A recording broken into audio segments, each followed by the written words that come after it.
రాష్ట్రంలో పాడి రైతులకు ఆర్థిక చేయూతనిచ్చేందుకు కేంద్ర రాష్ట్ర ప్రభుత్వాలు సంయుక్తంగా మినీ గోకులం పథకాన్ని అమలు చేస్తున్నాయి. పాడి పశువులకు సురక్షిత ఆశ్రయం కల్పించడం, పాల ఉత్పత్తి పెంచడం, గ్రామీణ రైతుల ఆదాయం పెంచే లక్ష్యంతో గోకులం షెడ్లు నిర్మాణానికి చేయూత ఇస్తోంది. ఈ పథకం కింద చిత్తూరు జిల్లా రైతులు లబ్ధి పొందుతున్నారు. ఆ వివరాలను ఈ స్టోరీలో చూద్దాం. మినీ గోకులం పథకం ద్వారా రైతులకు పశువుల షెడ్లు నిర్మించేందుకు ఆర్థిక సహాయం ప్రభుత్వం అందిస్తోంది. ప్రతి కుటుంబం ఒక చిన్న డైరీ యూనిట్ ఏర్పాటు చేయడమే ఈ పథకం లక్ష్యం.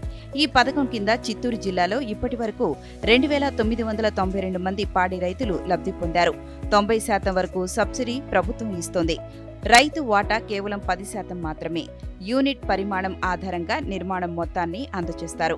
గతంలో పశువులు ఎండకు వానకు రక్షణ లేకుండా ఉండేవని, గోకులం షెడ్ల నిర్మాణం వల్ల మంచి వసతి లభించిందని జిల్లాలోని బంగారెడ్డిపల్లెకు చెందిన మహిళా రైతు తెలిపారు. సెంట్రల్ గవర్నమెంట్ ద్వారా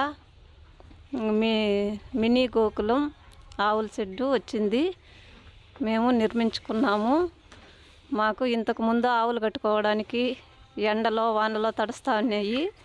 అది నిర్మించుకోవడం వల్ల మాకు చాలా సౌకర్యంగా ఉంది. గతంలో పశువుల దాణా చాలా వరకు వృధా అయ్యేదని, గోకులం షెడ్డు నిర్మాణం వల్ల ఎంతో మేలు జరుగుతోందని మరో రైతు తెలిపారు. ఇప్పుడు మినీ గోకులం అనేది సెంట్రల్ గవర్నమెంట్ వచ్చి 4 ఆవుల షెడ్డు శాంక్షన్ చేయడం జరిగింది. శాంక్షన్ చేయడం మేము కట్టుకున్నాము. 1,85,000 లబ్ధి పొందినాము. లబ్ధి పొందడమే కాకుండా ఆవులు కట్టేసుకొని ఆ వేస్టేజ్ అంటే గడ్డి ఎత్తుకోవచ్చి ఒక గాడిలాగా కట్టేసి వేస్టేజ్ లేకుండా తింటా ఉండేది. పాల దిగుబడికి, పశువుల రక్షణకు ఎంతగానో మేలు చేస్తున్న గోకులం షెడ్లు నిర్మాణం పట్ల రైతులు హర్షం వ్యక్తం చేస్తున్నారు.